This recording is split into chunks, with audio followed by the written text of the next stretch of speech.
এবার রাইয়ের সন্তানের শেষ ঠিকানা হলো সূর্যের কাছে গিয়ে। হ্যাঁ বন্ধুরা, ভিডিওতে লাইক দিয়ে দেখতে থাকুন। যেই মুহূর্তে কিনা সূর্য সেখান দিয়ে ক্রস করতে থাকে, ঠিক সেই মুহূর্তেই সূর্যের হঠাৎ করে গাড়িটা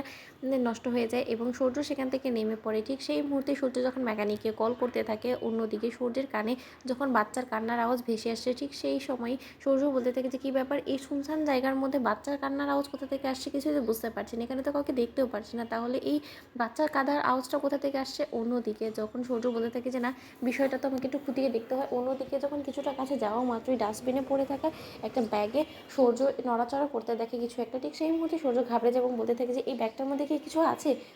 দেখে তো তাই মনে হচ্ছে, নয়তো ব্যাগটা এরকম করে নড়াচড়া কেন দিচ্ছে। অন্যদিকে সেই ব্যাগটা তুলে নিয়ে এসে যখন সূর্য নিজের গাড়ির উপরে রেখে সেই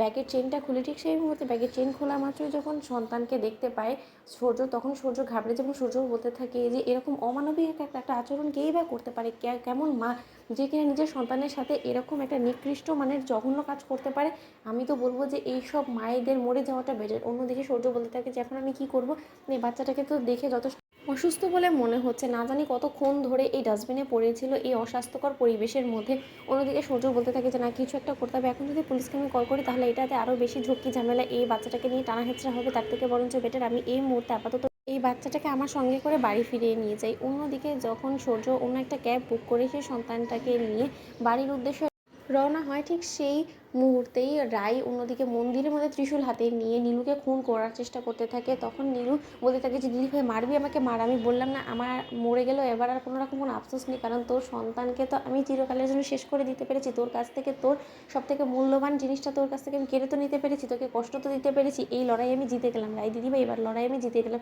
ঠিক সেই মুহূর্তে পুলিশ যখন নীলাঞ্জনাকে সেখান থেকে তুলে নিয়ে গিয়ে রায়কে শান্ত করানোর জন্য বলতে থাকে যে ম্যাডাম আপনি একদম চিন্তা করবেন, আমরা আমাদের সাধ্যমাফিক চেষ্টা চালাচ্ছি, যত শীঘ্রই সম্ভব আপনার সন্তানকে আপনার কাছে ফিরিয়ে দিব। অন্যদিকে রাই বলতে থাকে যে আর কোনোদিনও পারবেন না, আমার বোঝা হয়ে গিয়েছে, আমার সন্তানকে আমি কোনোদিনও খুঁজে পাবো না, কারণ যেখানে কিনা নীলু বলেছে ও আমার সন্তানকে রেখেছে সেখানে যখন নেই, তার মানে এখানকার নিশ্চয়ই কুকুর বেড়াল আমার সন্তানটাকে খেয়ে ফেলেছে, ওরা নিশ্চয়ই রেখে দেয়নি। অন্যদিকে এই কথা বলতে না বলতেই যখন সূর্য নিজের বাড়িতে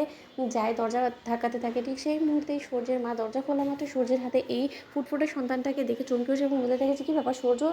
এই সন্তানটাকে তুই কোথা থেকে নিয়ে এলি, আর এই সন্তানের মাই বা কোথায় বলতো, কাউকে তো দেখতেও পারছি না তোর সঙ্গে, তাহলে কে এই সন্তানটাকে নিয়ে এলো। ঠিক সেই মুহূর্তে সূর্য বলতে থাকে যে মা কেউ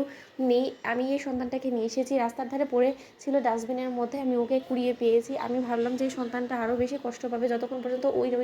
অস্বাস্থ্যকর পরিবেশে থাকবে, তার থেকে বরঞ্চ আমি ওকে আপাতত আমার সঙ্গে করে নিয়ে যাই। জানি না কোন মায়ের কোল খালি করে এই সন্তানটা এখানে কেউ একজন রেখে গিয়েছে, কিন্তু তার সত্ত্বেও আমি বলবো এতটা অমানবিক আচরণ যে করতে পারে তার এই পৃথিবীতে বেঁচে থাকার কোনো অধিকার নেই। তো বন্ধুরা, লাইক এবং শেয়ার সাবস্ক্রাইব করতে ভুলো না।